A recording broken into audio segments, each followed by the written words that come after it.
like to invite everyone to stand for the pledge of the flag, please. Pledge allegiance to the flag of the United States of America and to the republic for which it stands, one nation, under God, indivisible, with liberty and justice for all. Another great crowd tonight. Thank you all for coming this evening. Okay, minutes of the May 6, 2015. Do we have a motion to approve the minutes? So moved, sir. We have a motion. Second. And a second. Any discussion on the minutes? Hearing none, all in favor? Aye. Motion carries. Motion to approve the financial report. So moved. Got a motion? Do we have a second? Second. Discussion. I had one, Steve, I think I spoke to you earlier today about it.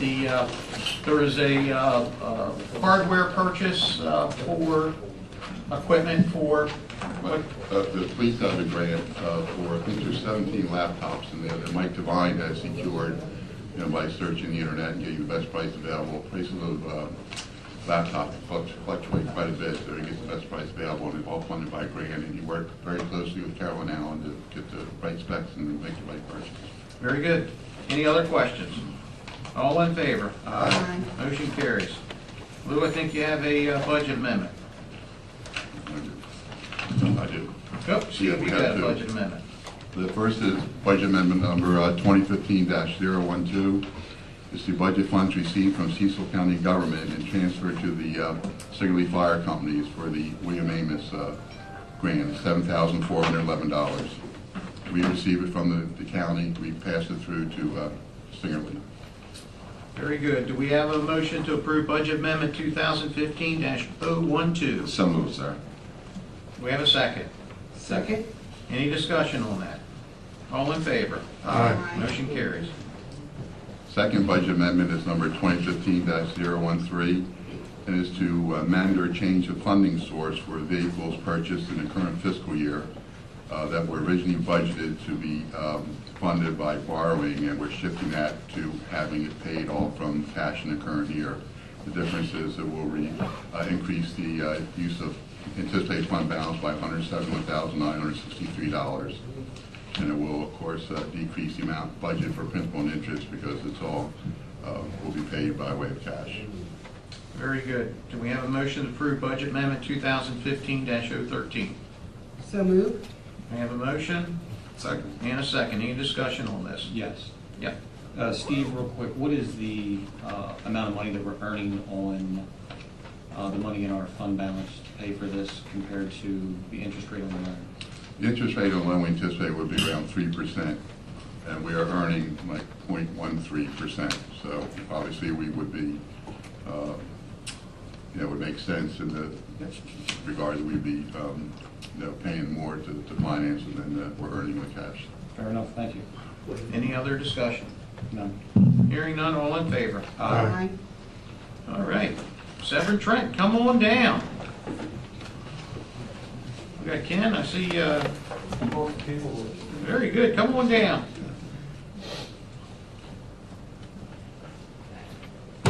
We do have a new fellow, but we got one from North Carolina here again. Yes, you're right.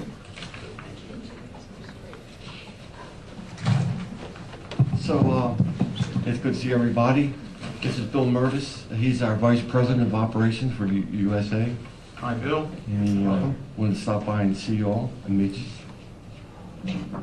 Very good. Yeah. And you remember Charles? Oh, absolutely. Yeah. Bill is my boss. Oh, very good. He's, Well, they're doing a great job, all right. We need to leave. Good to hear. Everything is great. Any issues with Severn Trent with the town of Elkton? Very good. No. We're thrilled to be of service to the city of Elkton and town of Elkton, and want to continue to serve you many years to come. Very good. One of the challenges I put in Ken's hands at the last meeting, and we talked about it again, and we'll continue to talk about it, is whether or not the town of Elkton can bottle their own water. We got the blue ribbon water, and I've looked that we can get the cost down to about 12 cents a bottle. And if there's a way that we could package that, and we'd have to look at what MDE has to say about it, but we could sell it for 35 cents a bottle and give a lot back to the community in some ways. So that's one of the projects that we want to look at. I know Great that, idea. I know that Ken had just did some tours on Tuesday. Was the first tours with the high schools? Is that correct? They were elementary. Elementary school. Fourth graders. And which I think was a fantastic thing to do, and I can almost picture them coming around and looking at this town of Elkton water bottling plant. So it would be a second feature to that. But enough with me. I know you had some things to say about the. Well, the tour went great, okay? We had 80 kids there yesterday. Wow. And the teachers, and we did 40 in the morning and 40 after lunch. And we did 2 groups of 20. So we had plenty of chaperones there, and they loved it. I mean, the kids loved it. And this one little girl wanted to know what our MGD was. Wow. So I was pretty impressed. But anyway, tomorrow we're going to have, starting at 9:30, we're going to do another 80 kids. And yesterday the kids were from Rising Sun Elementary, and tomorrow they're going to be from Elk Neck. So they were very well behaved, and they just loved the plant. They just got really, and they've been, I guess I don't know if I told you this, but the whole reason behind this is they've been working with the North Bay, and they've been going out to all the streams and taking samples and measuring the nitrate and the phosphorus compounds out in the streams. So, you know, they did have some good knowledge about what we're doing at the plant. So anyway, that's a good lead-in, so I'll tell you what the numbers were for March. All right. They were really good again. Blue ribbon. Blue ribbon. All right. So the total nitrogen for March, total nitrogen was 2.2 milligram per liter. So that's pretty good. And the phosphorus going out of the plant was 0.09 average milligram per liter. So that's outstanding. BOD was 1.8 milligram per liter, and the TSS was 4. E. coli was 10.3, so it was excellent numbers. So I wanted to tell you some things, some really important things that have happened. We submitted the stormwater pollution prevention plan to MDE, and they returned it and accepted it and issued the town a new stormwater permit for the wastewater treatment plant. So now we'll be implementing that permit, and the plan, the pollution prevention plan, we'll have to implement that now, but that'll be ongoing, and we'll try to take care of that. But that's a major goal. I mean, that's just good. Some of the other things that I wanted to let you know about was that you know, we've been doing a lot of maintenance at the plants, and we got the outside tanks painted at the water plant, and got the new sign up, which I think looks terrific. And that we've been able to accomplish that. We've also taken care of some painting at some of our lift stations. The reservoir booster station, we took care of that. It's painted. It looks great. I'll get you some pictures, and that's we're going to get the wastewater. The old salt plant taken care of, tried it this summer as well. Some other things that we've taken care of is a lot of things broke. We fixed a lot of things. We had an inspection by MDE on our biosolids operation, the dryer, and it went well. Everything went fine, and he was very happy to see that we got rid of all the biosolids. That was a big accomplishment. So that's all good, and we've started these tailgate meetings every morning.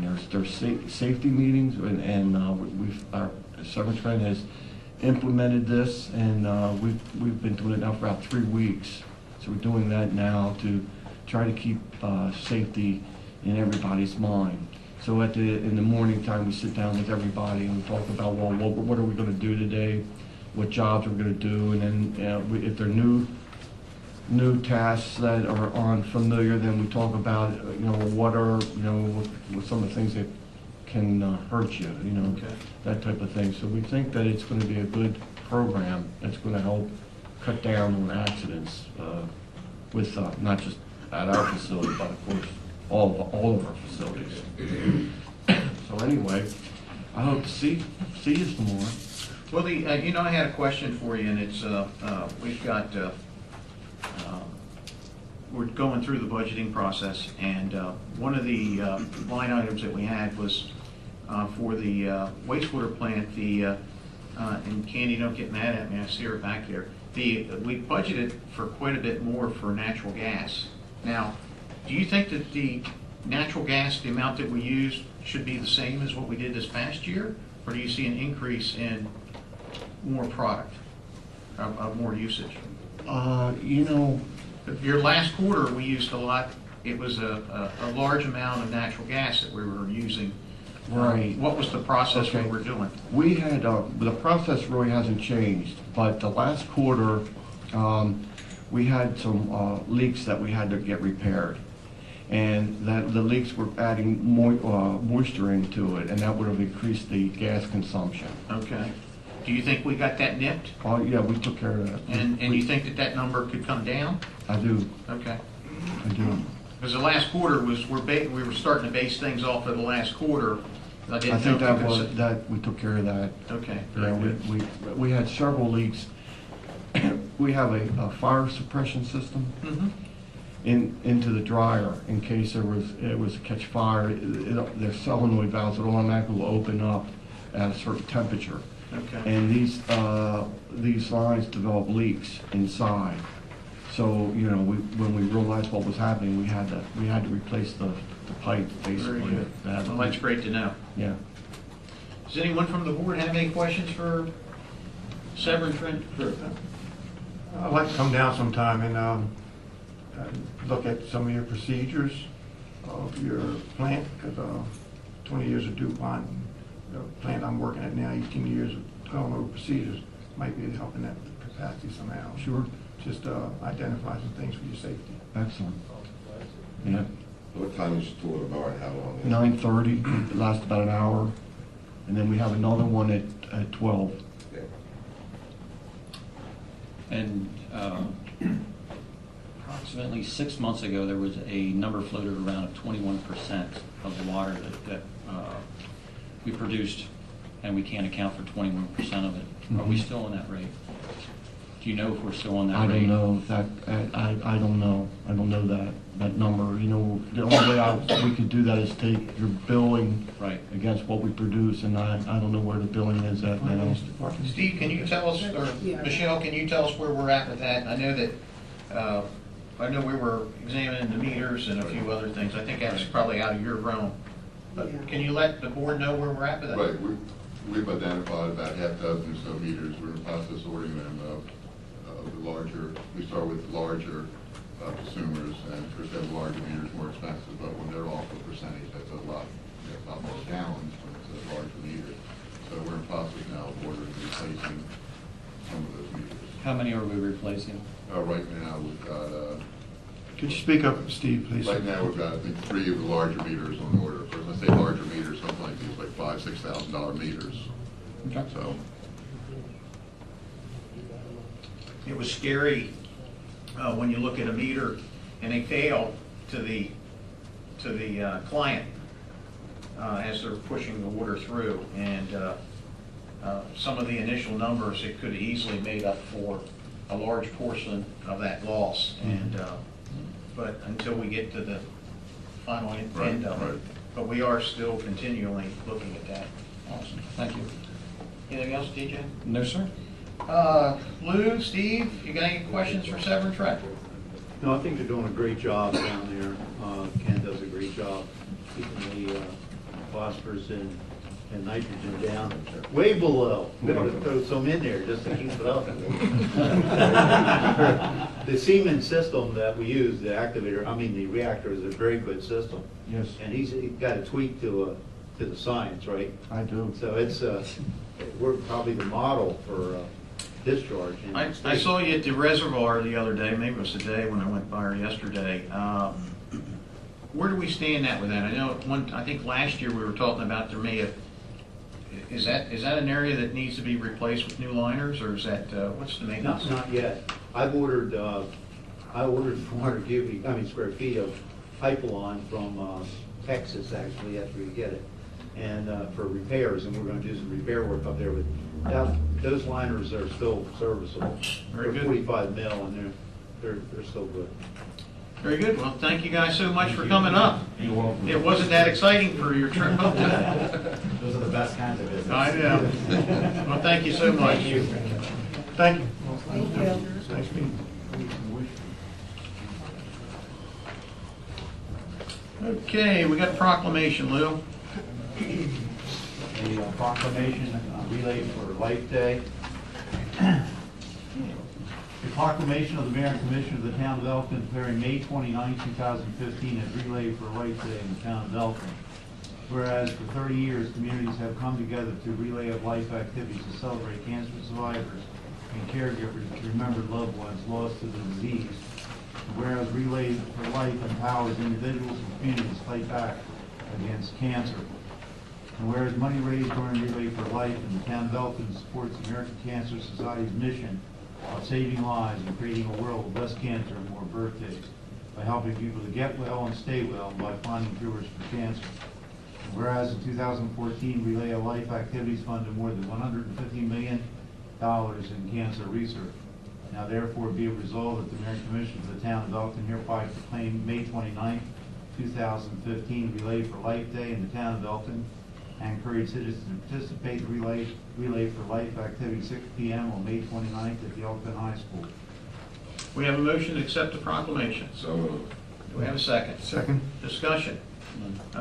One comment, we started a Team Elkton. You can get onto social media and or go under the Relay for Life connection, and if you want to join the team, if you want to walk with us, if you want to make a donation,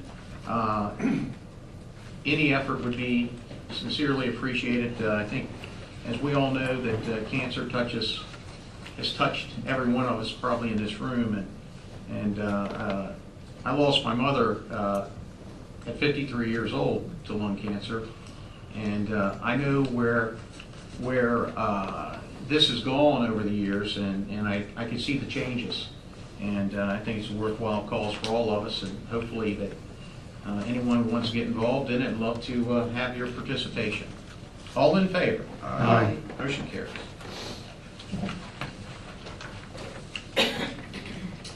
Okay, Lou, you're on, I think. The first item under my report is the Employee Recognition Program. I believe that Commissioner Finer was a champion of this system, try to get this program running. I compliment the Commissioner on doing this. This program, the policy under which this is described, was submitted to the board a couple meetings ago. And basically, what we need now is the board's approval to proceed with this program. Actually, what happens here is it allows employees of the town and the public, for that matter, to nominate employees who are exceptional and extraordinary in terms of the service they provide to the citizens under conditions that are above and beyond their normal scope of duties. And also, those nominees will be put before a committee led by the Human Resources. The nominees for that quarter will come to me, at least the one that's chosen, and I'll present it to the employee at a meeting of the Mayor and Commissioners. And we will give them a certificate along with a check for $125. We're going to do that. Or gift certificate, I think it is, a gift certificate to an Elkton business that they select, or wherever. Elkton Florists, and I probably have other businesses out there, but it could be anybody, they can select. And that would be one of the incentives for the program. So I would recommend that the board, as the program was submitted, authorize me to proceed. We have a motion to approve the policy. So moved. Got a second? Second? Second. Any discussion? Yes, I know it's good in-house that employees know what other employees do, and certainly it's great that you allow input from the public. But what way are you going to do that, Lois? I don't know. Oh, you- I don't mean, I know it's advertise- initial. I don't advertise this to the public, but once we implement it, we'll put it on our website, and the public will have access to it through our website. They'll see that we have a program, and they could do it. And the reason I say that, it's probably the best way to do it, is put it on the website, so people can see they have a program. And then they observe employees that do things, and they can bring it to the attention of myself, or to the committee, or whoever. That's Whatever fine. comes in here, probably come through Michelle, if it comes in by email, and then it'll go to HR. It's fine. Good, Ron. And as this grows, I would like to, any suggestions that could be added into it after the first couple quarters, then, you know, they're still open for suggestions to make the program successful and better. Sure. Very good. All in favor? Aye. Motion carries.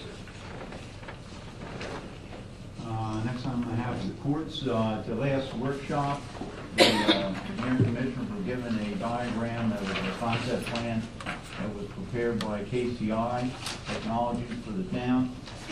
That included a 26 parking spaces, total of 26 parking spaces distributed in the area between the 100 block, along the 100 block and the 500 block of courts. If the board approves this concept, then I will proceed to have KCI do the design work. They'll go ahead to do elevations and things of that nature, but we'll do the design work and also design the rain garden that will be included to deal with the additional impervious surface that's created by the parking lot and treatment of stormwater. So I need the board's authorization to proceed with the design of this additional parking for along the Buttonwoods Road in the courts development. Do we have a motion to approve that concept plan that we saw at the, Charlie, you weren't here for the workshop, but Lou has it, and I think you may have been sent over to you. Right. Do we have a motion to approve? So moved. We got a motion. Do we have a second? Second? Any discussion on the parking concept? Yes. Oh, go ahead. With this concept, I know KCI is doing work for us. What portion of that is it available for the town, our town public work? Is there any of that they can do to save us some money?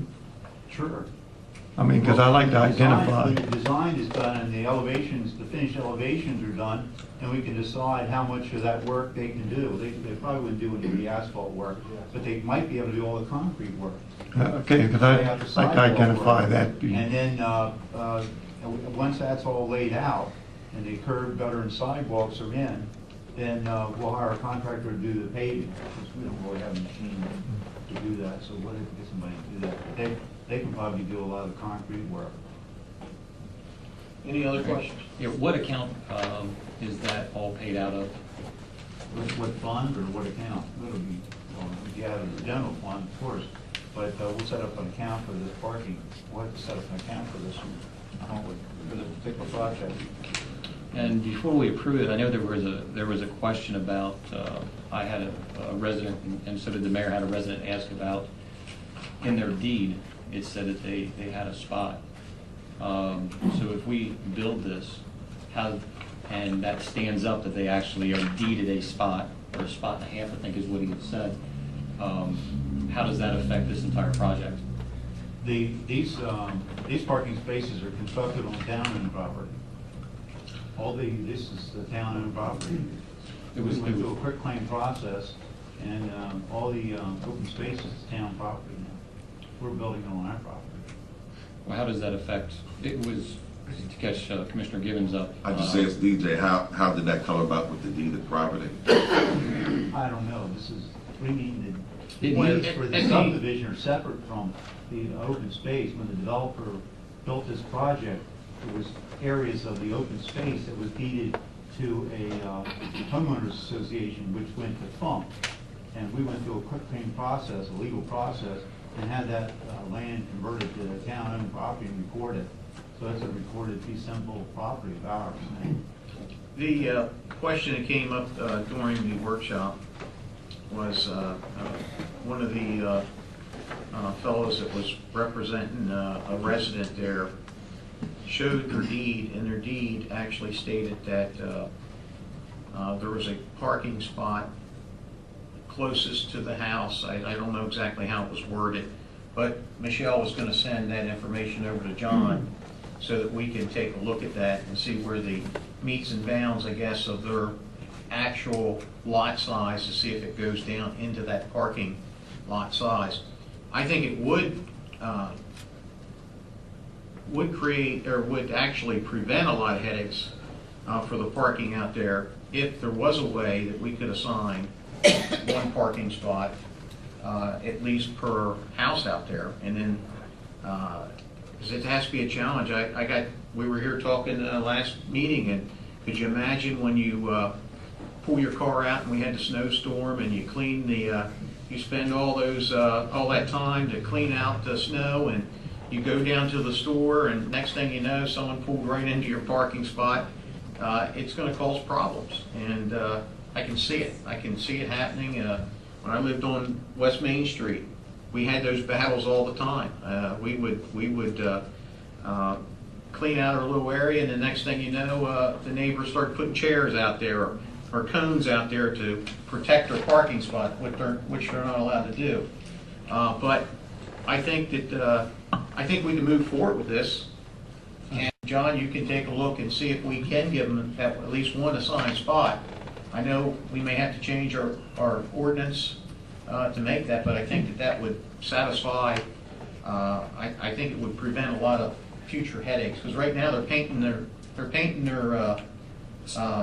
house number, and I think it was the 100 block or the 200 block. That's correct. Currently, right now, as we speak, and not as we speak, but they're painting some spots over there, and we go back there and all we do is cover over it. And I know we're doing it because that's what we're supposed to do, but it's causing a lot of friction and headaches.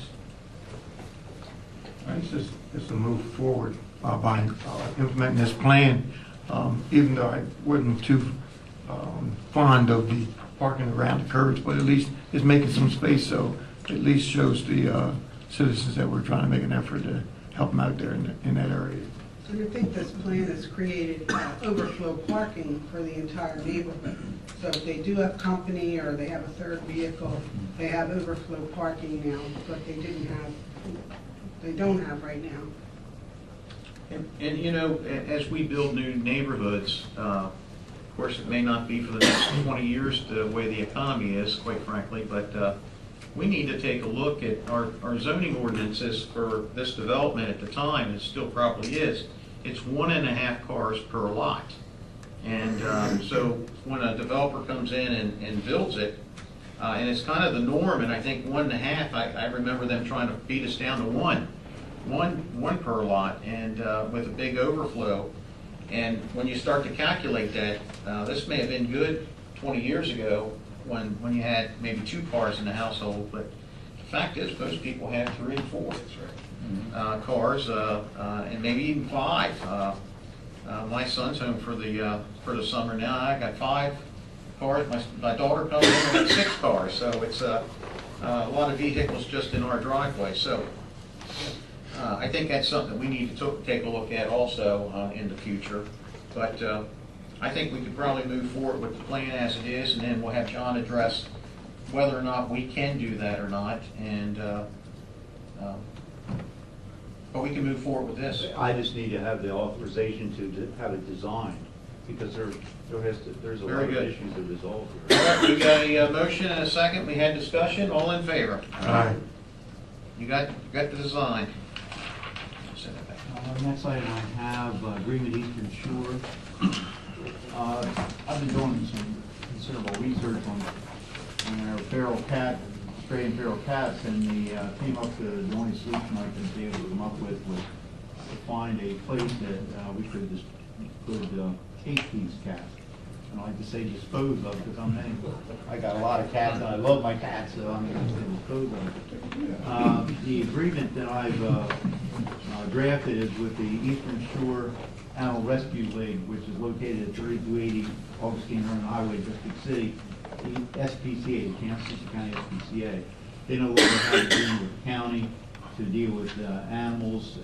Consequently, I went to them because Buddy for Life doesn't have any space to accept cats from the town of Elkton, so my alternative was to look at Eastern Shore. have got a fee under $50 per cat that we take down there. We budgeted 1,200. If we exceed that, we'll have to wait till next fiscal year and take the cats down.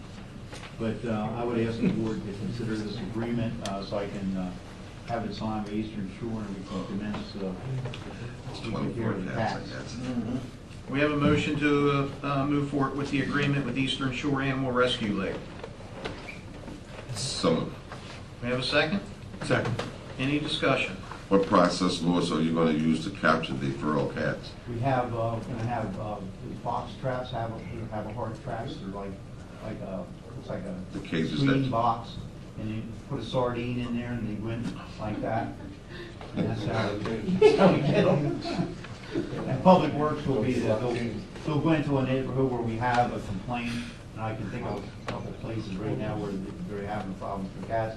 And we'll put the traps out like at night, and we'll get it the next morning so the cats, will be, a sardine to eat. so you're going to go with more than one trap then at the time? Yeah, Yeah? we're gonna get at least two traps. Okay. And I can get them from SPCA. Right.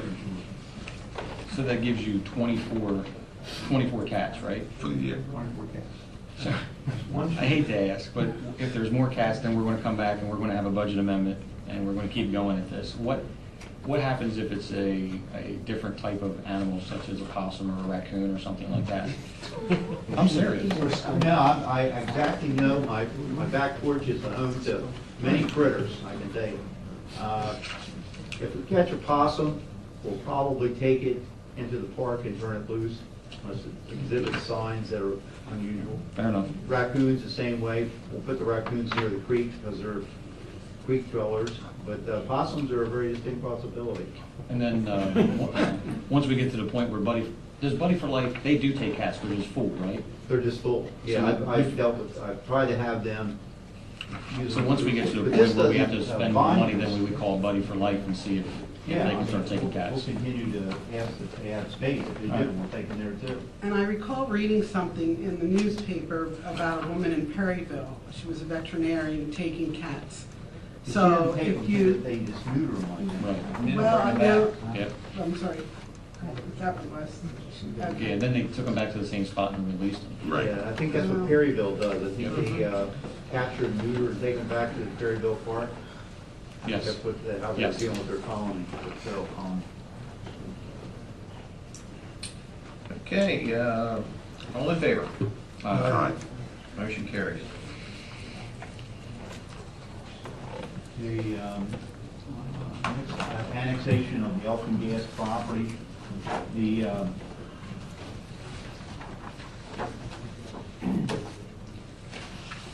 annexation A1-215 Pivotal Utility Holdings Inc.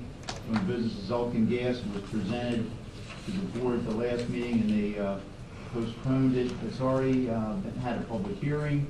The plans have been submitted to the Maryland Department of Planning and also to Cecil County, and we shouldn't have any issues with this annexation. I would recommend that the board annex it today, and if it is annexed today, adopted, this resolution becomes effective in 45 days. And at the end of that 45 days, I can guarantee you we're going to have fireworks display in celebration of this particular annexation. Very good. Do we have a motion to approve this annexation? So moved. Do we have a second? Second. Any discussion? Has all problems that were raised the last time, have they been satisfied? Actually, former Mayor Kraus raised a question at the last meeting, and that's why we postponed it. And it was a good question, but the fact was he was incorrect with the information, and but we did the right thing by probably tabling it to make sure that we were correct. So everything's been resolved. Okay. All in favor? Aye. Motion carries. And be sure to see those fireworks. All right, looking forward to them. That's it. All right, I got a few things. We've got a community cleanup coming up. Dan, the Cow Lane, is that June 6th, or is there something going on tomorrow? Do you know of something going on tomorrow? Yeah.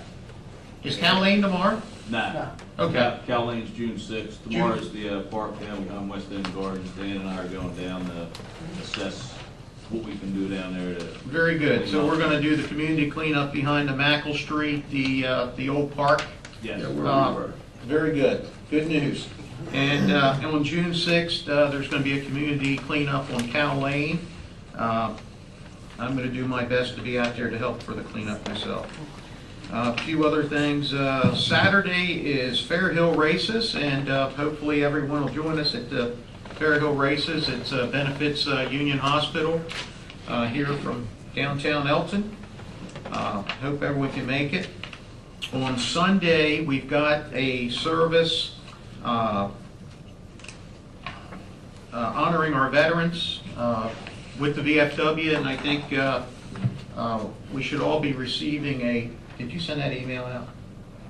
Or did you? I sent it out for, I For the didn't Woodlands? get that one for Woodlands, no. There's, I'll send another. if anyone's interested in attending, I'll be attending one at the Woodlands Campground. It's for the VFW. They're going to be about a 30-minute service. Next one's 9:30. 9:30 in the morning, that's correct, on Sunday.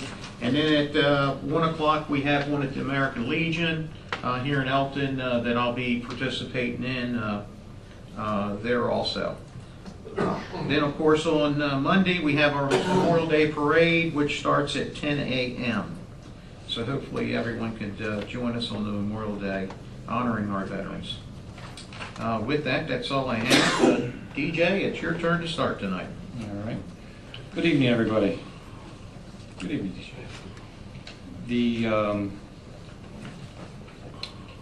Steve, I need your help on the recent Supreme Court ruling where Maryland is double taxing residents that work out of state. How is that going to affect us in revenue? Well, we just don't have a handle on that yet. It's so new. And we don't get any projections on what we can anticipate from personal income tax. We just do that based on history. So we just don't know yet. Have you talked to, is it Mr. Wine? Is that who the financial person is over at the county? Al Wine, he's the Al Wine director is of it. administration. All right. Do you know, could we find out when we would have those projections? Because I know that they're going to have to start working on them if they haven't started working on them already. I think it's probably a better person to reach out to would be Craig Whiteford, their budget director. All right. Can you handle that, sir? Yep. Thank you. It's probably gonna be, they're between a rock and a hard place on this one. Oh, yeah. We're so far. And the same with us, and we also had she thought she was a resident of the town of Elkton. Come to find out, she isn't. And on her income tax, she signed the box instead of none, or I think it says none. She actually signed Elkton. Come to find out, she's not actually an Elkton resident. So that's another concern that I'm aware of the county taking a look at. That could be a potential issue for us as far as a revenue source. Might be a couple $1,000s, but still, it's a potential issue that we should keep in mind of. The biggest county, or the county that's gonna have the most impact in Maryland is Montgomery County. Montgomery County will probably face the brunt of it at 50 million for the fiscal 16 for this ruling. I've done some reading in my ICMA on that. It's a huge And amount. Cecil County has a lot of people who work in Delaware too, so they would benefit, you know. So we're going to have to be giving, and my understanding is that we're supposed to be getting rebate checks back, or the county's going to be giving rebate checks back. I mean, do we know exactly how this is going to work at all yet? Probably go to the state. I think it's coming from the state. Is that what it is? I know someone This that's county looking has to into pay it. the state back. And we get to pay the county back. Just a couple more things. Looking at two things on the budget real quick. The projected salary savings for the police department, $356,000, and that's the 4 officers that I saw in the slide the other day. That's correct. Instead of 8, it was 4. Right. Now, if we do hire them, that would put us over $2 million on our budget, though. If somebody's hired out of Baltimore City, we hire all 8 of them, then it would put us at over $2 million for our current budget, correct? That's correct. All right. And the internet, I saw the internet website. Who's doing that? What's the plan for that? Virtual town hall. I'm not sure exactly what you're asking. I think virtual town hall. Yes. The company, yeah. I think is it that we're getting an update, or is it that we're gonna hire somebody to handle the website for us? Oh, it's the yearly fee, is that what you're Gotcha. talking? Yeah, Yeah, it was paid for over like 4 or 5 years. right. And the $200,000 for the economic development, do we have a plan for that? You will have a plan on June 3rd at the public hearing. And the last thing, second to last thing, is the budget process for the county. I still would like to see us have ample opportunity to take a look at the budget. And the county executive, the proposed budget must be submitted to the council and shall be reproduced and made available to the public by April 1st. I'd really like to start having that out sooner, with more and more people in town and more people interested in the town. Next year, I'd really like to have some type of ordinance or something in I don't think you don't have revenues by That's then? because of charter government, that's the way they have to I mean, move just- forward. Can we put that on a workshop to at least discuss? Be happy to. Thank you.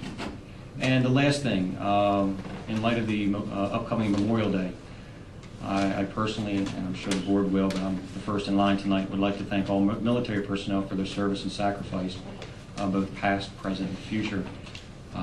I am from a military family, and I do have relatives that have passed, and some that have not, but the sacrifices that they make along with their families make, I want to publicly thank them. And they have all of my utmost respect and support. And that's the last thing. Thank you. Charles? Let me just piggyback on what you said. I was at Cowtown on Tuesday, which was yesterday, and there was a gentleman sitting on the porch. Of course, he was retired, and he was talking about the war that he was in 1940. And he was with 192 people, and he's the only one left out of all those people. I congratulated him on that, wish the good Lord for taking care of it. Anyway, tomorrow night I will be at Elkton High School. They have their senior award night. I will be presenting a scholarship on our behalf, and the individual or the recipient of that scholarship will meet the full board on the first meeting in June.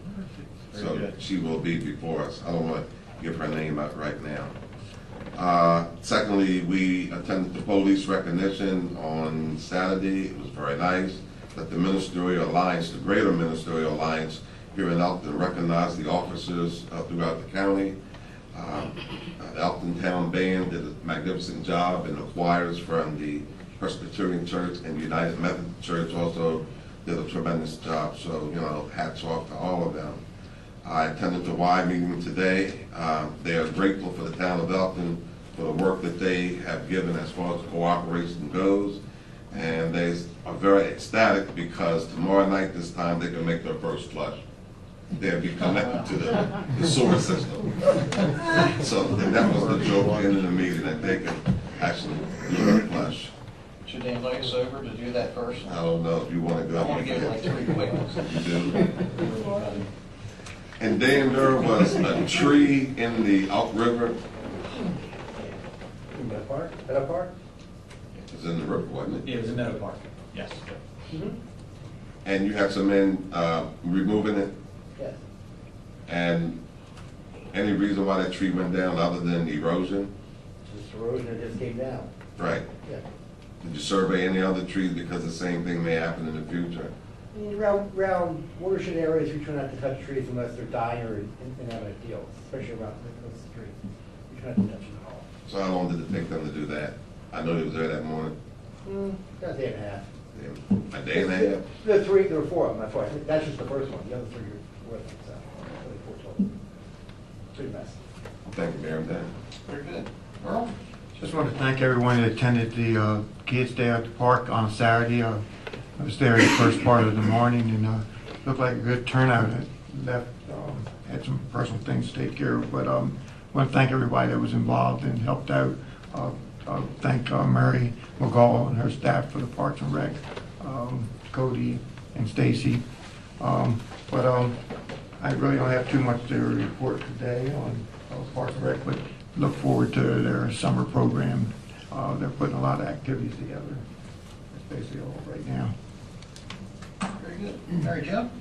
I really, we brought up changing the name of Hollingsworth Manor, and I really like us to spend some time on that, whether Hollingsworth Landing, Hollingsworth Heights to start, and the streets. I just think that really will give that a whole new perspective out there. So I know it's budget time, perhaps July, we can start discussing that and at a workshop and get some of the people in to see how they feel about it.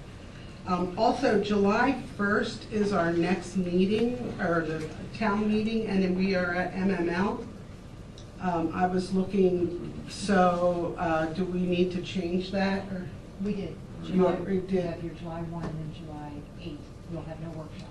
Okay, perfect. I just wanted to check on that. I wanted to commend our planning commission. That is the toughest committee we have with the town of Elkton, and I just think they do a fantastic job. I just wanted to put a shout out to them. I think one person is out in the audience, Mr. Ginder, but you do a great job at the planning commission, and I wanted to just acknowledge that.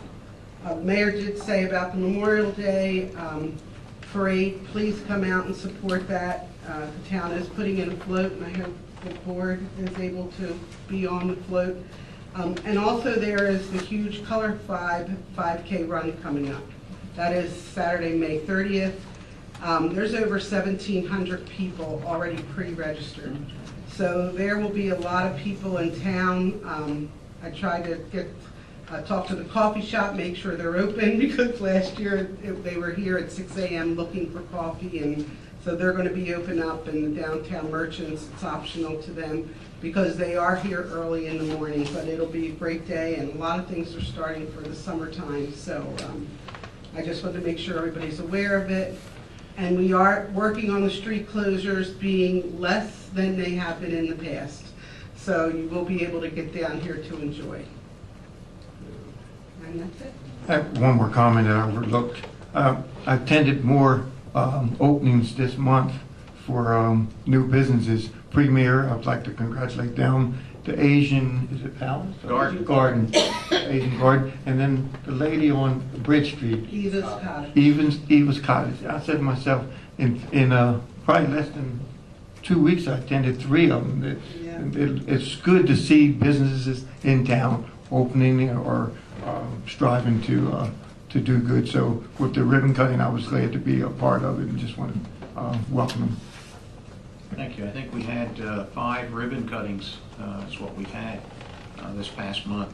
The 2 things that I failed to mention, I attended the Elk Landing open house. That was on Saturday. Anyone that hasn't had an opportunity to go down to see the Elk Landing building, you're missing out. It turned out wonderful. They've decorated the rooms. It really, really looks great. Had a great turnout. And I left there and I did attend the play at the park. And I was pleasantly surprised. I was able to get a Chick-fil-A sandwich out of the Chick-fil-A truck at the park, which kind of caught me off guard, but it was very good. And I wanted to mention to the board today, I sent an email out to everybody. Again, we're continually tweaking the budget. I think that at the last workshop, we were able to give some copies to the public who wanted a copy of the green bar paper, kind of shrank. But the actual budget will be coming out, I believe, on May 29th. That'll be available for the public to grab and review. That'll be in the bounded copy that we do every year. And online. And online. And then on June 3rd, of course, is going to be the public hearing. And I'll make a presentation very similar to what we did at the workshop last week. I will explain the economic development right down to a T with what we're doing. And I'm hoping that when I get done with the explanation, everyone will look at me and say, are you sure you got enough money to do that, Mayor? Or we'll see how it goes. But I think that we're going to be pretty aggressive with it. With that, I believe also there's a presentation at Elkton High School. Is that next week? actually on the 28th. May 28th is a presentation. 7:30. The members of staff are actually going to make a presentation to Elkton High School and talk about what municipal government is all about. Right. And maybe Charlie will make a guest appearance. Well, yeah, I'll be there the first one. All right, very good. All right, now this is the time of the night that we have our public offering, and we invite the residents of the town to come up and say a few words. And up first, I got Mr. Brad Crillo of 200 East Main Street, and he wants to talk about the loan program. I think the discussion we've had about the loan program over the last couple of weeks on and off. Thank you. Hopefully it's all positive. Right, you can pull that towards you. Well, thank you for having me. I wanted to take a chance and just come and speak. I haven't come out too often to speak, and I thought it would be a good opportunity for me to come out and talk about what you guys are doing. And I think the loan guarantee program that you've unveiled, and I've talked to Mayor Alt and a lot of the commissioners about that program, and I think that you're moving in the right direction for the town of Elkton. The reason really for me to come is to kind of tell you why I support that, and why I think you guys should move forward on getting that program implemented for the benefit of the town. To tell you a little bit about who I am, I'm the owner and president of Aspen Property Management. My business is a property management business. We manage homeowners associations, maintenance corporations, condo complexes throughout Maryland and Delaware. I'm a business in Elkton. I'm a business on Main Street. I started my business in 2006. I started in my basement of the first home I bought with my family in Washington Woods. So it was just me in 2006. I was able to grow that business pretty significantly over the next 3 years, and I was able to expand my offices and hire some staff and create some jobs, which was a very pivotal moment for me as a business owner. I was very proud to be able not only to support myself, but be able to support other families and do something that I enjoy doing. In 2009, my business had grown too much that I couldn't have everything in my house. My wife wanted me out. So I had to move out, and I chose Elkton. I chose Main Street, Elkton. I could have gone anywhere, but I was planted here, and I liked Elkton. I liked Main Street and Elkton. The building I chose 122 East Main Street. It's Dwight Hare's building, another business owner in town. And he was very supportive and very happy to have another business growing in town. As from 2009 to about 2012, my business experienced a good expansion. We had, keep in mind this is a downturn of the economy, but our business was the opposite, and we had a good run at doing, gaining communities, and we did a good job. So we created a good product, and my business grew. And in 2012, I had to make another decision. Am I going to stay on Main Street, or am I going to move? Again, I didn't have to be on Main Street, but at that point I was vested, and I thought Main Street, could be something someday, and I want to be a part of that. So I stayed. I moved my offices down to 200 East Main Street, just down the street. At that point, we now today. From my basement to today, we actually manage 50 communities throughout the state in Maryland and Delaware, just under 10,000 units. Aspen's created jobs for 17 people, and we continue to grow. Where I'm at today, I'm in a position where, again, I've grown, and I'm looking to expand that business and also potentially expand into other things in Elkton, which the guarantee program that you're proposing would help do that. At this point, I fully support that, and I feel that over the past 12 years since I've been here, I've put a lot of effort and time into Elkton, and I've invested in Elkton. And I see the program that you're putting in place as Elkton investing in Elkton. And when you invest in Elkton, you'll bring other people to come. And I think ultimately you guys are in a unique position right now, to be able to move Elkton forward, move it off of center, and revitalize some of the Main Street buildings. And I'm willing to be a part of that as well, and that's one of the reasons I'm here. I would be willing to invest in Elkton. and continue, the growth with Elkton. And I would be proud to be a part of that. So as you guys consider the program, I would strongly consider you moving forward. There's some time issues, I believe, if Elkton needs some boost. And I think we lose a lot to the surrounding towns. You can feel it now that it's the summer months. Elkton had a great vibe all winter. Elkton was very fun to be around and be here. But you have businesses here that are trying, businesses here that are putting a lot of money into their businesses to grow that. And I've noticed as the summer months have come, people are going to other places. They're going to Chesapeake City. They're going to Northeast. A guarantee program with business people that are in the community, that care about the community, should be able to grow your downtown and be a competitor with the surrounding communities. And I think it's a phenomenal thing that you guys are attempting to do, and I hope you move forward with it. And if you were to move forward with it, I would be one that would be certainly happy to work with the town, work through the process. I know that last week you met with Columbia Bank. I saw the video online. Unfortunately, I wasn't able to be here, but their plan, I think is doable. I think that ultimately, over time, it's going to need an evolution. There's going to need to be a pilot program of that plan and move forward. I think simply moving forward with the Columbia Bank or whatever avenue you would like to do, many people would be supportive, including myself. So I just wanted to take a couple minutes and say, I think you guys are doing a phenomenal job, and I hope you move forward on that soon. Now, I'm going to ask you, because I think I already know the answer. What do you got, what would you do if we were to move forward with this program?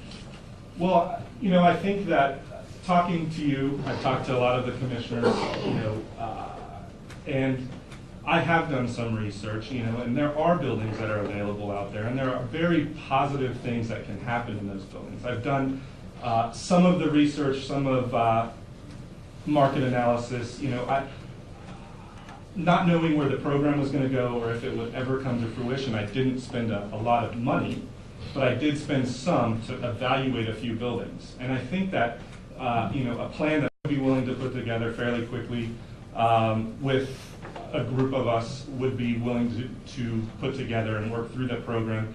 I think that plan could create another 10 to 20 jobs, potentially bring 10 to 15,000 people downtown annually. And I think that could happen relatively quickly. And in a guarantee program, I think that's the way to go in that. So because it allows the businesses at the end of your time, 5 years, if that's the time you choose, to either stay, they need to stand on their own feet. And with the town being involved, you guys have the ability to watch those grow and be a part of that. So the plan that I could bring to fruition fairly quickly would be something like that. And I would just need, a little bit of assurance that it's going forward to spend my own time, my own money, and I'm willing to do that. We just need, or I would like to see the support of the town to implement that in some fashion so we can move forward, or whoever would like to move forward on that and get things done, because you have to move. Mm-hmm. I'll share just another little tidbit about what I've done in the past, and maybe it'll give you guys a little bit of insight of why I think the way I'm thinking. When I moved here in 2002, I moved here to work at Patriots Glen with the land developer Morris Wolf. He developed the golf course. He developed the 376 homes. At the time that he did that, he built the golf course to sell homes. He needed to create what they call critical mass. When I worked for him, I cultivated a lot of relationships with some developers, both in Baltimore and Newark, and I've been able to kind of ask and see where does Elkton really stand, for developing property. Where would you come to town? Would someone that has a development background and the means to just come in and plop down in Elkton, would they actually come? And the answer was, we like Elkton, we love the vibe that Elkton throws off, but not now. You don't have the critical mass or the action, like Rob, you hear Rob say sometimes.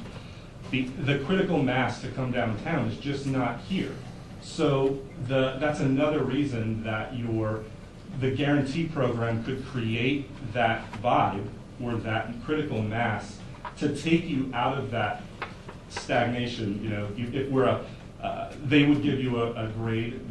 That movement might break that and allow somebody to come in and spend more money. And then maybe that will snowball into not just Main Street, not just Elkton, Route 40 corridor, other larger businesses. Right now, they don't seem to be that interested. And, you see vacant buildings on Main Street that have been there for a long time. So that's really where I'm at. Well, I think that the plan in general that we've talked about is to take and fill these vacant buildings, and it doesn't have to be in downtown. It could be all of town, all the town of Elkton, all 8 square miles. And the thinking behind that is that you have to get action and bodies in these buildings. It's getting near assessment time, good, bad, or indifferent. The town of Elkton and is going to be assessed come this year. And we rely on those assessments hopefully creeping up this year. And the more vacant buildings we have, it keeps the assessments down. Now, it's good when you think about that if you're the one paying the taxes. But the bottom line is we need action in those buildings. And that's what this is all about. The worst thing that can happen, and I continue to stress this, and I used the example multiple times, we've got 2 buildings in our downtown. One is 107 North Street, and the other is the Western Auto Building. And I don't know what number that is. But those buildings are owned by a person that was that worked here in Elkton, but now he's moved and he's in Florida. He's a great guy, but he's got enough rental income coming from those upstairs units that he doesn't have to do anything with the downstairs, and he has no desire to do it. So it's going to continue to stay the way they are until we can get investment from Elkton business people to take and attempt to buy these buildings.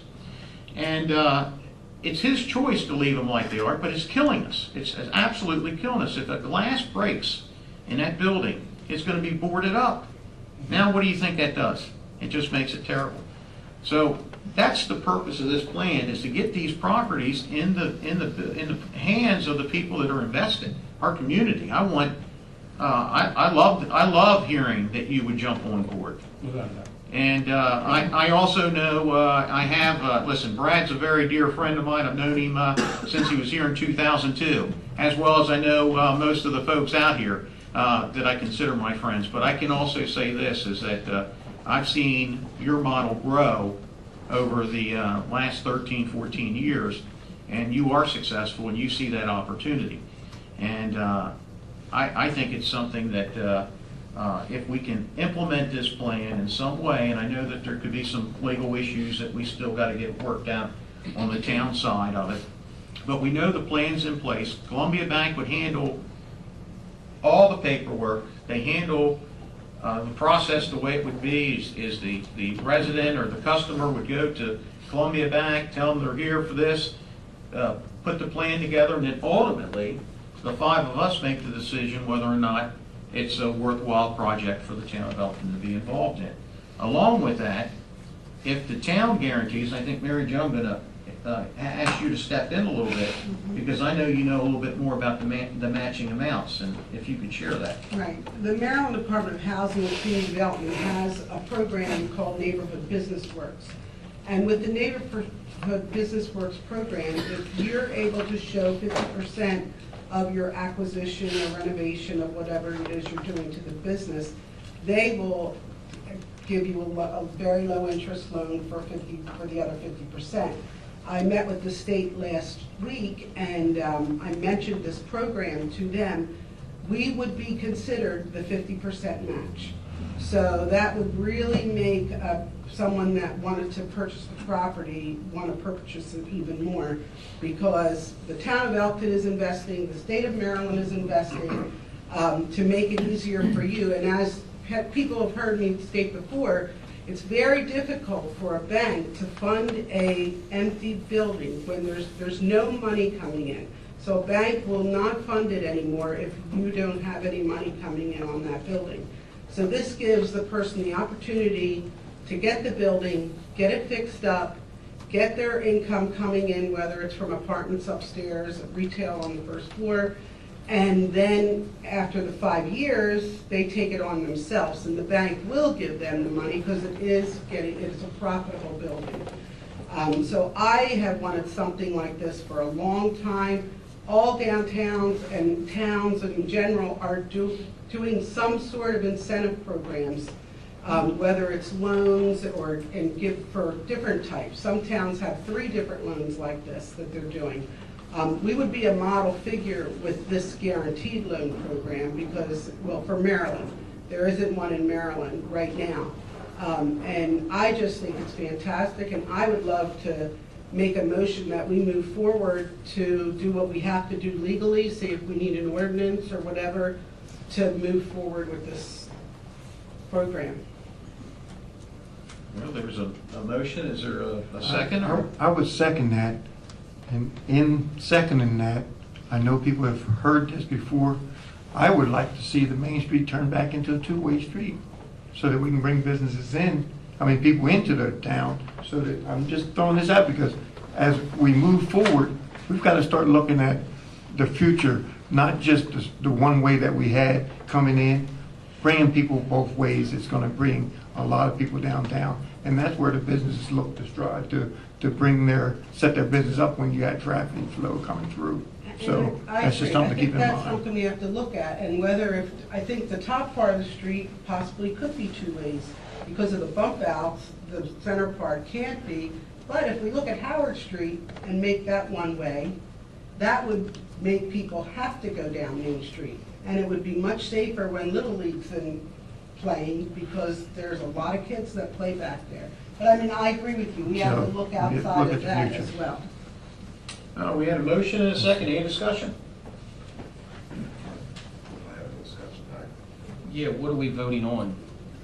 We're voting on to move forward to see if there's any legalities with this guarantee program.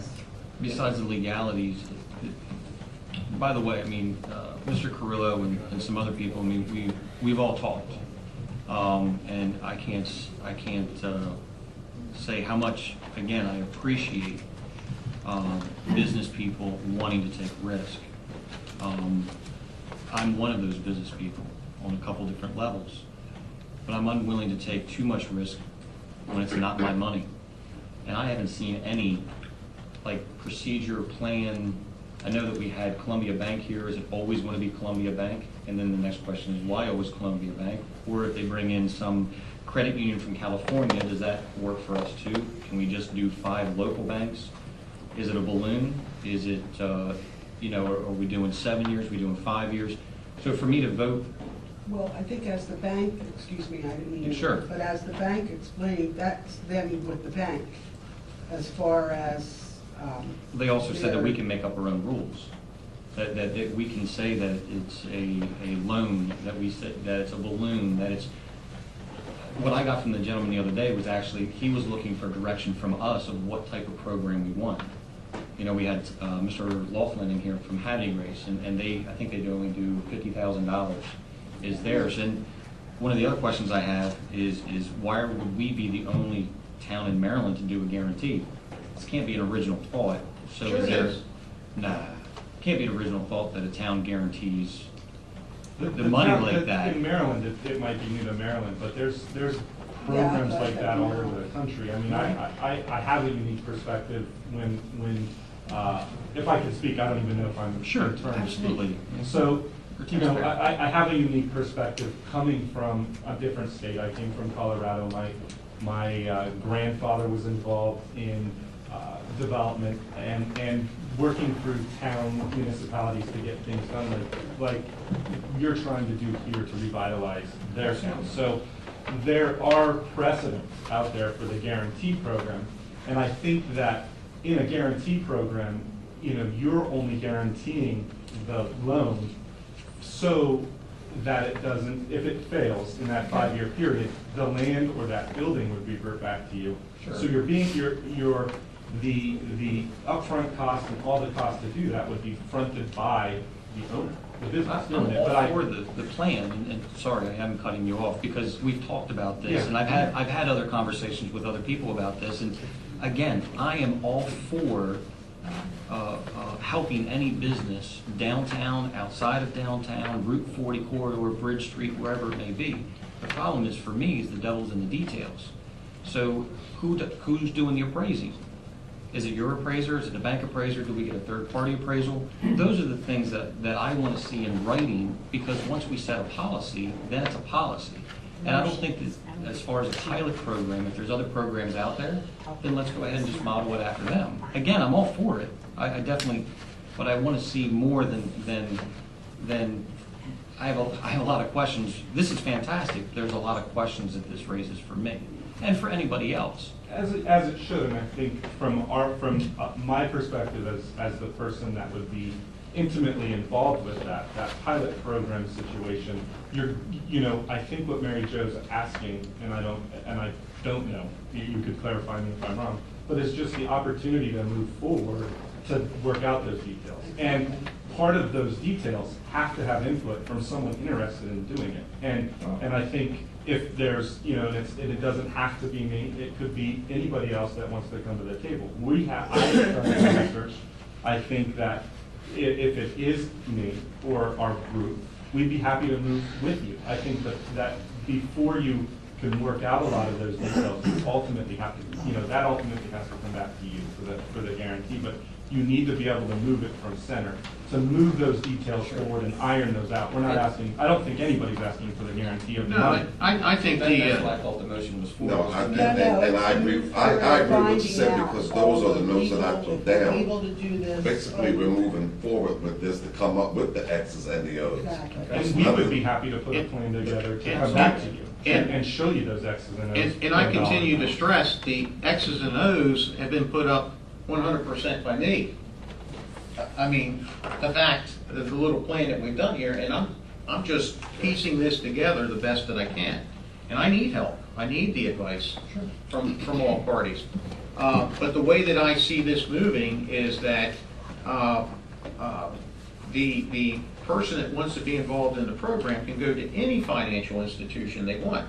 I felt by having the Columbia Bank here, it would give us a feeling of someone that we could start to build a relationship and a trust. Now, not all clients are going to go to the Columbia Bank. They're going to go to PNC, they'll go to the Howard Bank, they'll go to Cecil Bank, the credit union, they'll go to whomever. Doesn't really matter to us. But we got to work out the bugs in the program, and there is no truly any answer other than you go to the Columbia Bank, you fill out all the documents that you do if you're applying for a loan, they handle everything, and if we want to be the guarantor, the bank and the client would come in front of us and we make the decision whether we're going to sign our name as a guarantee. Yeah, and then, again, And I know that depends there's- on the bank that we go to or the bank that's presented to us, and I deal with banks all the time, so it's a thing of they all have different procedures or levels of approval or decline, and typically one bank isn't the same. So that's why I would hate for anybody to come in here from a bank that's in a different state somewhere because they know the loan officer and he's going to definitely guarantee. That's too much risk for us. I would prefer that pick 3 banks from around here, something like that. And we have Only those to, and we have to have the relationship with them. It's us guaranteeing it. I think that was the whole point and I think Rob coming to the table with Columbia Bank initially as this develops. There's other banks that are in town. You have to be able to have a relationship with that. Absolutely. Columbia Bank, like you just said, Columbia Bank, Howard Bank, Hartford Bank's right on the corner here. PNC, all that program, when someone goes to talk to them, I think the details need to be worked out. But they need to be worked out not just on one side. I think you need to circle everything around and work those details out to move this forward. Well, very good. We got a motion, we got a second. Any other discussion about moving forward with trying to figure out the policies behind the guarantee program? All in favor? Aye. Opposed? No. All right, very good. All in favor. Thank you. And Brad also served on the planning commission. I was in your position. I actually sat there for about 7 years. And I think Mayor Fasano appointed you to the board. Absolutely. And you do a good job. Yeah, that's correct. All right, Mr. Dwight Hare, 142 West Main, come on down. steal some of your water. Yes, sir. That calls for in 12 cents so far. The, was it 32 cents? The, I really didn't come to talk about what Brad was talking about, but boy, I tell you, I sure support what he's doing. By the way, this is not a new ballgame they're talking about. Aberdeen did Ripken Stadium, for example. I got that experience when I was from APG Federal Board. Bel Air did the parking garage at their new hospital. I guaranteed that. And Mary Jo, you probably remember, we were in Frederick, Maryland about 15 years ago. The town of Frederick guaranteed a parking garage. And we were there for about 4 days. It was one of these revitalization conferences. And I'd like to add to that, the town of Elkton guaranteed the upper corporate Chesapeake Center when it was being built under the Mila, it was under a Mila Mifflin loan. Yeah, Mile and Mickford. Yeah. And that was the guarantee of the town. If that would have failed, the town would have had the upper Chesapeake. Yeah. The thing's interesting about the one in Frederick, because Diane and I think Mary Jo, I think you were there. It was a 4 or 5 day conference. The town administrator talked about that loan or parking garage they built. Maybe the parking garage we parked in that day. It was a 5-story parking garage. The town guaranteed it. So I went up to him later and said, how'd you feel about proving that? How do you think? He said, we'll never be so lucky that they won't pay that off in 5 years because the town would love to have that garage. So it's a program that's done a lot. New York City does it every day almost. It's not a new program. Now, Mary Jo mentioned the state might be new for the state, but it's not new for small towns. The reason I came here, and then Brad got talking to you about it, I'm really excited about what he mentioned. I spent 33 years in the military, and Diane and I dragged Dawn all over the world. We knew we were coming back to Elkton, because Diane's from Elkton. Remember, we live on her grandparents' farm now. It used to be a big farm, but then 95 went through and took half of it. But we knew we were coming back to Elkton. I always consider Elkton a diamond in the rough. And now, and I shouldn't say this, but I will, we've got a new mayor now, and I see that diamond starting to get polished. Thank you. And I see people coming into town that've got new ideas. Minihans, Ingrid and Dennis got a lot of good ideas. They've been around the world. They know how to make a town develop. So I want to share a couple of my experiences about Elkton. So I don't want to drag this out, but I want to drink a little bit of water. Mr. Lou George came up to me 4 or 5 years ago, and he said, Dwight, I finally figured out what you and Diane and Dawn are doing. You're restoring Elkton 1 building at a time. And we've done 26 buildings now. We still own 24 of them. I want to share about the last one we bought at an auction.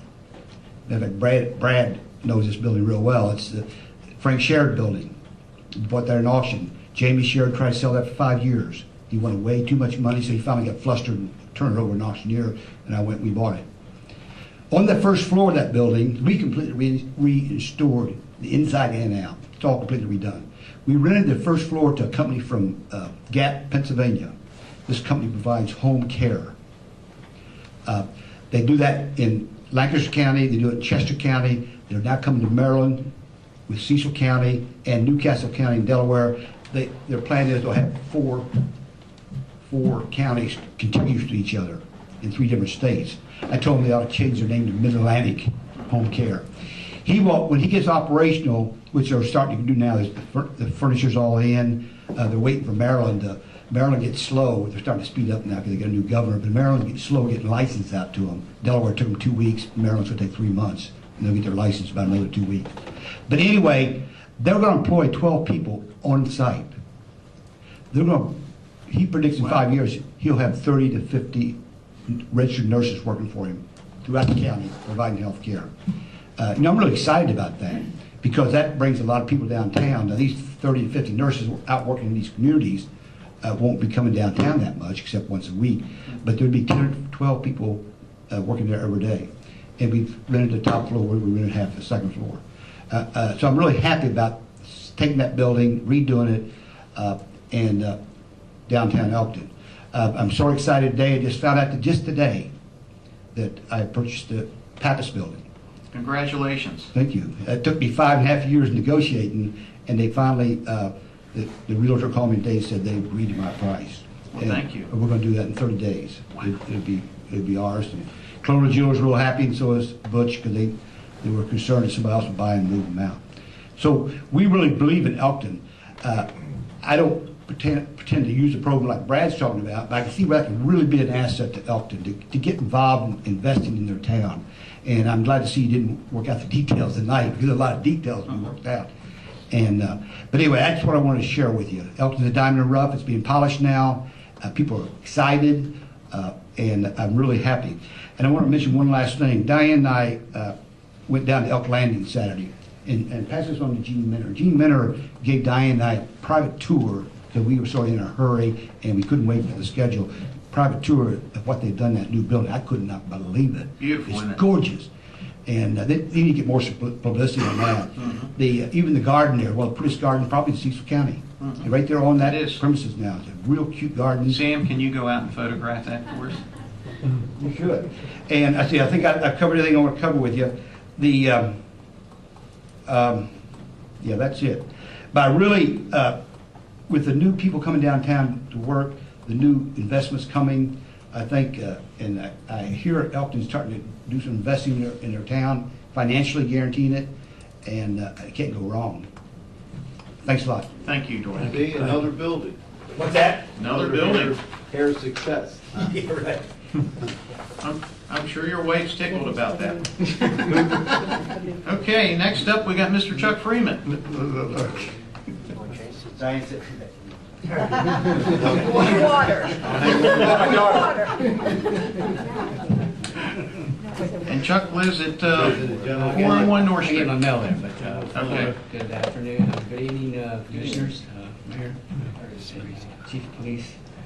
I just want to say that, you've mentioned about, where people coming in here with cancer. I just wonder if you're actually bringing people in with, that have cancer in this area now, since a lot of the jobs have gone from here, a lot of construction jobs were out here years ago, you know that. They complained about that 30-some years ago. I mean, I've discussed that one time before. But I noticed the homeless shelter over there. They're bringing sometimes some of the food that comes in there is outdated, and it's probably causing people sick. With the technology that's being developed, we joked about years ago when we were kids about Star Trek. You've got this technology in your hand now that what they were using in those TV shows, it's become the reality.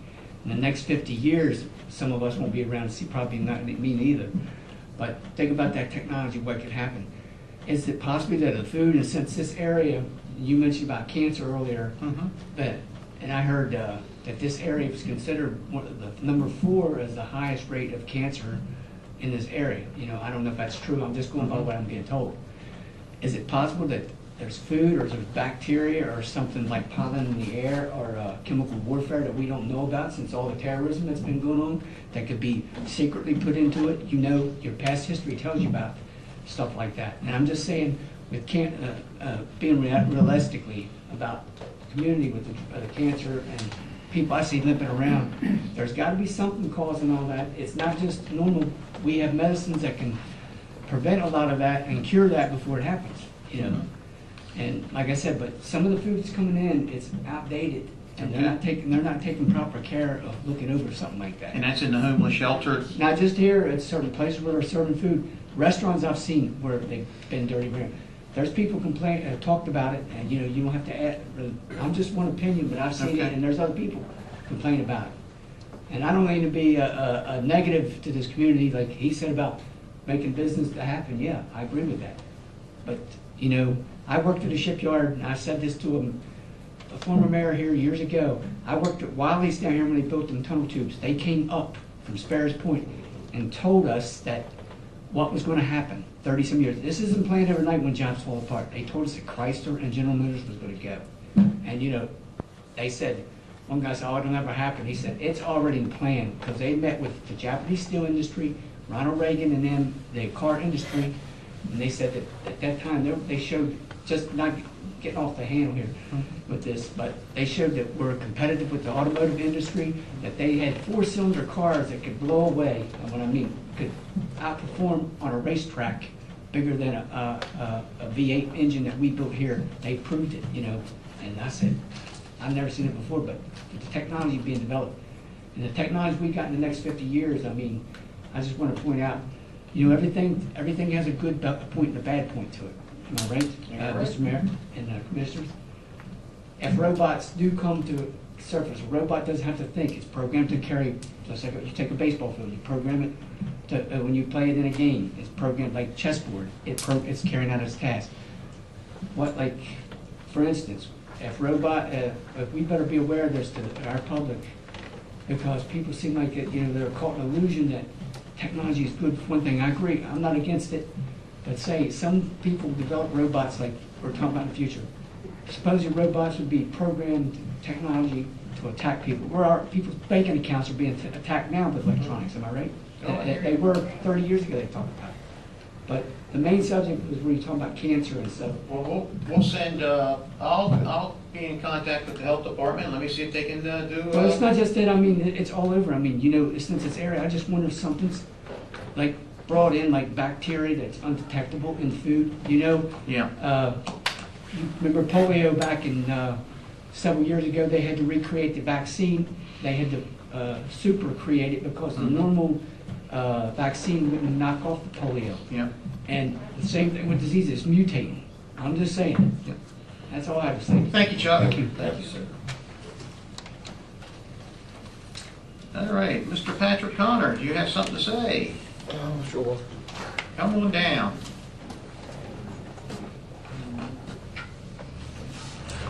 Hi, I'm Patrick Connor. I own Integrity Supply, which is in the building 801 Elkton Boulevard.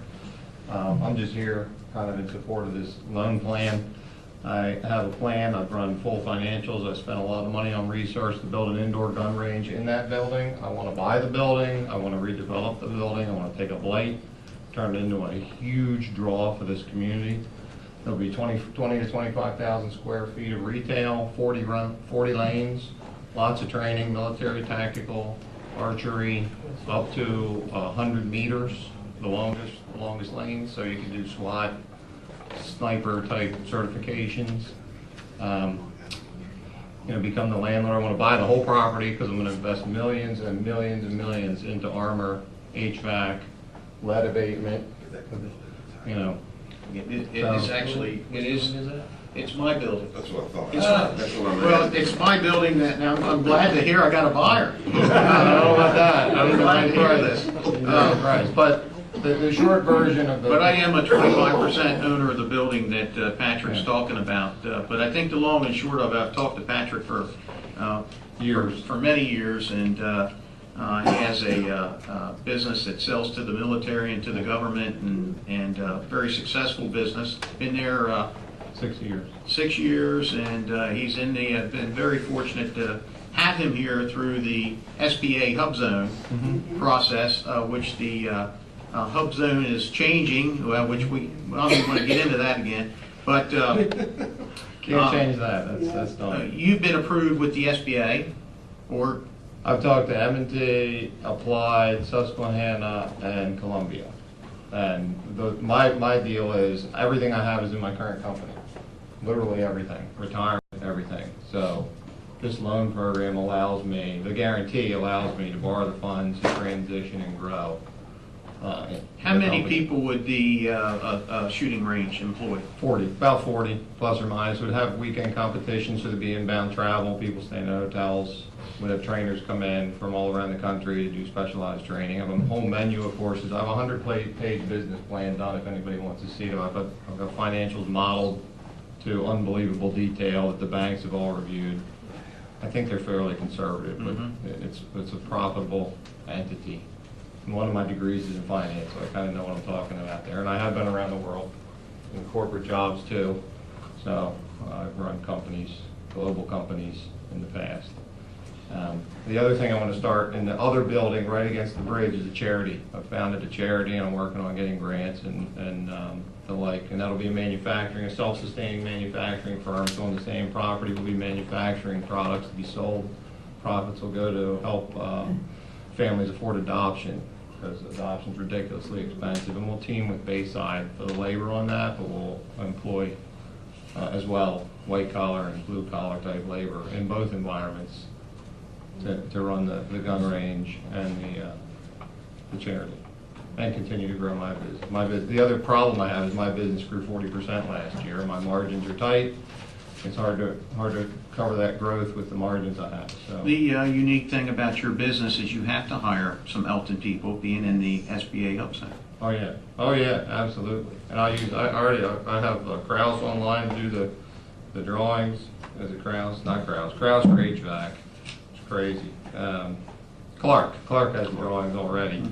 I use probably Bayside or Bay Area for the construction. I want to use local people, local contractors to do the work, obviously. I mean, why wouldn't we, right? So, and the traffic that this range will bring 7 days a week will be incredible. Tens of thousands of people a month. I've spent a lot on research. It'll be a massive draw to the community, literally. There's nothing like this. And I don't want it to be, you've probably heard the terms Gumtree Club. I don't want it to be a Gumtree Club. It'll be a nice range with memberships for those who want to join. And I think everyone can see I stacked the room with the right people tonight. And there's certainly an intent behind that with the program in general, but the point that I wanted to try to get across tonight was there's action here that wouldn't happen unless the town of Elkton can step up and show that we're willing to invest in our own town. We need to show that. We absolutely need to show it in some manner. Your situation, of course, I'd recuse myself 100% from that situation. But I loved your model. I've loved it from day one. It would be hiring 40 people. The gun range, I was talking to the chief the other day, and you guys all went to Aberdeen. Yeah. Let's have all those officers come to Elkton, right? And let's shoot some of their ammo like we're shooting it down there. That's what I was just gonna ask, where's the closest one? And there's none that's 100 yards. There'd be no indoor. 100 meter. 100 meter. 30 meters, yeah. It'd be unbelievable. There's not an indoor range that has a 100-meter shot. Yeah, there's Target Master in Dover and Shooters, I forget the one in Pennsylvania. They're the closest bigger ones. There's a couple private clubs, but on the weekends they have an hour and a half, 2 hour wait to get into a lane. It's a really big sport. People don't get it. You know, then I use a golf model. I was like, okay, you play golf, right? Yes. And you have clubs and you have them made to your length and you have grips and you buy golf balls and you buy all the junk that goes with it. Well, the same thing's true with guns. And it's a sport. And I've run into a ton of roadblocks with state funding because I have no clue why, but this sport is considered on the same line as a XXX movie theater and adult bookstore. So I'm disqualified for any state loans or help. Because the shooting sport, it's a sport, it's an Olympic sport, it's considered in the same basket as an X-rated movie theater in the state of Maryland. So it's very frustrating for a small business owner who's struggling to survive and grow and hire people and make stuff in America and employ Americans. You know, it's kind of tough. So, thank you. That's your homework. So, yeah, I'm ready to pull the trigger. I'm literally ready to pull the trigger. So I have plans. I'm ready to go. Thank you, Patrick. Okay, Deanna Taylor, come on down. 519 Buttonwoods.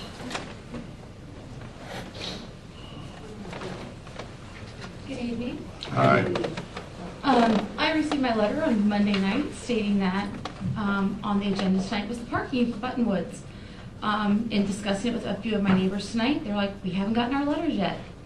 So I think I'm pretty much the representative for the 500s tonight. I had a couple questions. Unfortunately, we weren't aware it was on the workshop last week. We worked. When would the work be, when would you be looking at doing the construction work for this parking? The additional work? We can actually probably give you one of the drawings to take back with you if you'd like, but we haven't even, this would be getting the design work done. Mm-hmm. So from a construction standpoint, we're probably right at fall, would you say, or would we be quicker than that? I guess I could look at, I can give you a number because, I mean, a date, because I don't know how long it will take them to schedule their survey work and design work. We'll have to include, the parking space is relatively simple, but the rain garden and the piping that is involved in that may be a little more complex. I won't know until, I didn't know. yeah, and I really don't know neither. I think that once we get the design work back from the engineer, then at that point, we can put an estimate on how long it would take from that point. You threw me when you were talking about the rain garden and, adjacent to 1 and 5. I'm going, 1 and 5, how are you doing adjacent? So now I'm looking at your layout and I see the areas that you're looking at between the 1s and the 2s and adjacent then to 4 and 5 actually.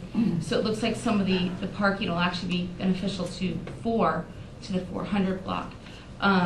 It may not actually, if I'm oriented right, it may not actually alleviate as much as the parking for the 500s as your hope may be, based upon some of the issues we've had with some of the oversized commercial vehicles that people are parking in there. When you look at some of the vehicles that we have parked, and also some of them that are being parked up behind the houses on Whitehall Road, which are blocking part of our views. When we go to pull off of Buttonwoods on Whitehall, on the 500 sides, because we do have some homeowners there that have large vehicles that they do park out there. Large vehicles being? They're the large commercial vans Yeah. that they are allowed to park. Chief Hawkins with a Buddy for Life. Obviously, you have a vehicle like that, so that is parked out in our parking area, which obviously, I completely understand. We have a few other owners there in the 500s that have other vehicles similar to that. So those are going to be staying there inside the 500 areas. So those people aren't going to be moving at all. So I don't think having the on-street parking there may alleviate some of our parking areas as much as you may hope. Looking at that grassy area that's actually in the 500s, adding a few parking spaces in there where there's never been topsoil added to it may actually be a possibility you may want to go back and look at. Just to pause, a thought for Do you guys know that area? Dan, you know that area? Yeah, there's no topsoil in there. It's just, raggedy stuff in there. And also, would you be looking at repaving because there's never been a second layer of paving put into it? It's only the first coat of paving in the 500s, and that was brought up before. It's actually mud coming through. Yeah, that was brought up the last time, but I think that when we went back, there was a second coat. They patched. You need to go through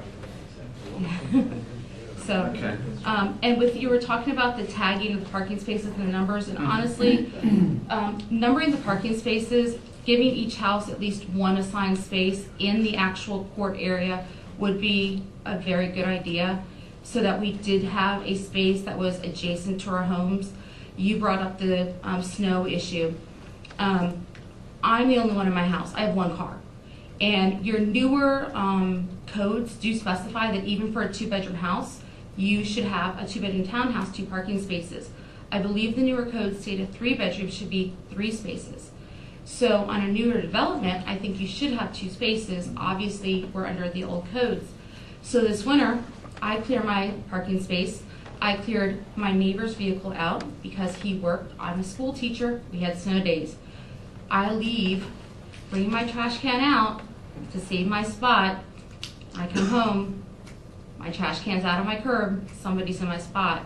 We didn't have enough spots. I ended up parked out on the street in a kind of cleared spot because all those overflow spots, nobody's responsible for. You're at the mercy. So having a numbered spot that I can say, this is my spot. I'm a homeowner. That house spot, that numbered spot, even if it's just one, would be something that would be beneficial to, I think, everybody over there.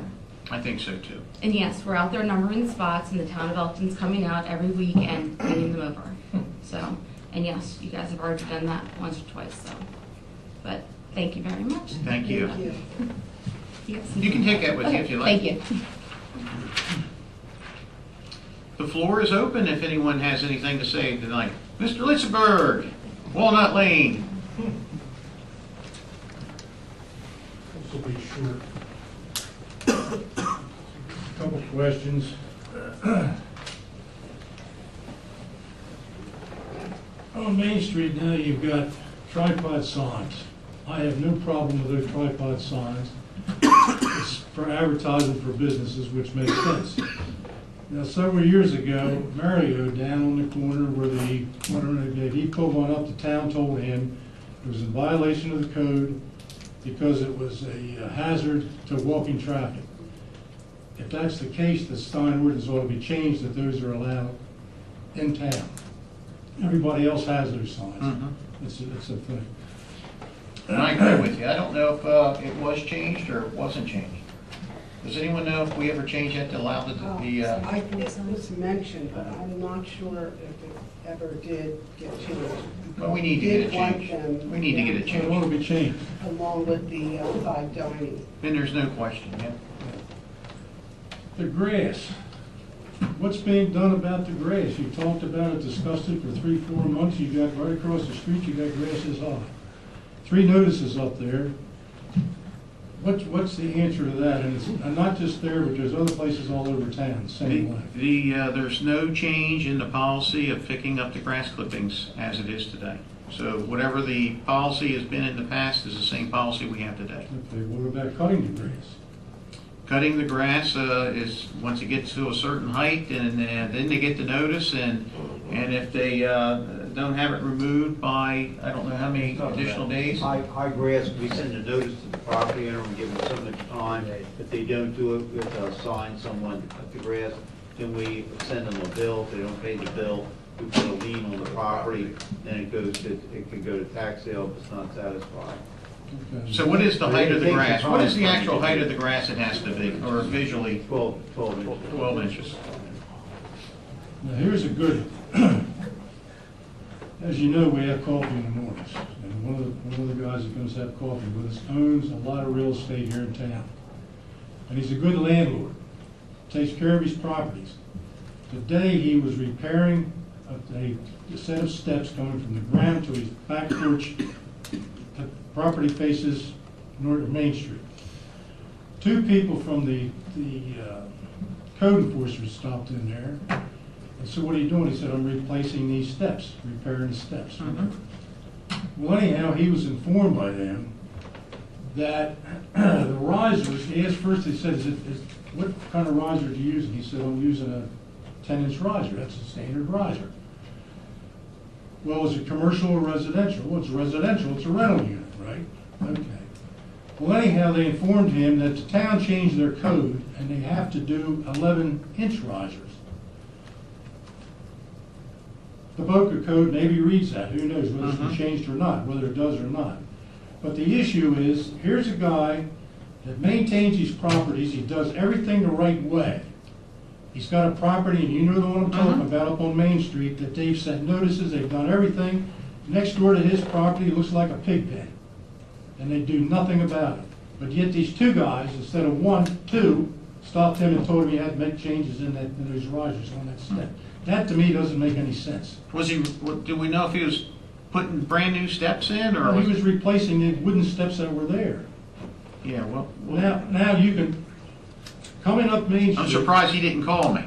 Well, he was upset, you know how we. Oh, yes. You know how we feel about that. But Yes. anyhow, there's places in town that steps go to the 2nd floor apartments don't even have any risers. They're open through. Yes. You know, I just don't understand these. A code is a code. I mean, you have to abide by it. But when you got people that abide by these things, and it seems like they abide by them because they have to. Other people get careless, and it seems like they get away with it. I don't know what you can do about the properties right next door to his up on Main Street there, but something ought to be done. You talk about things coming into town, you look at that, it's the first thing you see coming down into the hill, into Main Street, you see that place that looks like a pig pen. We know that very well. I mean, what can be done? Well, They've been sent notices, they've done, from what I understand from him, notices have been sent, and it just goes on deaf ears. There has been, and I have to say, recently, they have cleaned the front. They've planted some brush out in front. I can tell you, it looks, in my view, 100% better than it did 3 weeks ago, but it still needs a lot of work. They still have debris on their porch, and as I stated, I could have swore that I saw something coming off that porch that one day. And I know what you're talking about. And in the back of that same particular property, they tore down an old stairwell, and that debris still there. His tenants look at that every day, and when he's up looking at his properties, that's what he looks at, and he says, well, you know, why should I do what I do? And these people don't do what they're supposed to do. I will look into that tomorrow. Thank you. Thank you. And I'll come have coffee tomorrow. Anyone else have anything to say this evening? Mr. Ed Ginder. Let's see, Ed Ginder lives at 1-something Hunter Place. 98 Hunter. Yes. In reference to what Mr. Gibbons said, the appreciation for law enforcement, people who weren't there, you missed a very good program, and I think it's something the town should really promote next year, along with the ecumenical council. Secondly, the removal of viral cats or animals. I think the town needs to take a look at instituting a policy procedure that if they catch a rabid animal, who's going to take care of it? Who's going to remove it? There's a safety factor involved in that. It's something that needs to be seriously considered. Thank you. Thank you, Ed. Mr. Lemon, come on down. Mr. Lemon lives at I just wanted to. Walnut Lane. I just wanted to thank Dan for this little gift he gave me. When Bob presented the last meeting, his leaves disappeared. And Dan has found out who took the leaves. We did. And they gave me this, it's called the Elkton leaf burglar. I like it. So I think you're probably looking at it. That's a good neighbor that does that. That is very nice. At night, he did this. I know he did. I knew all about I did it this. at night so he wouldn't know I did it. I'm a night burglar. Thank you. We are going to have a closed meeting tonight to talk about the acquisition of real estate and also personnel. So do I have a motion for a closed meeting? So moved. And we have a second. Second. Any discussion about the closed meeting? All in favor, aye. This meeting is adjourned and we will not reconvene.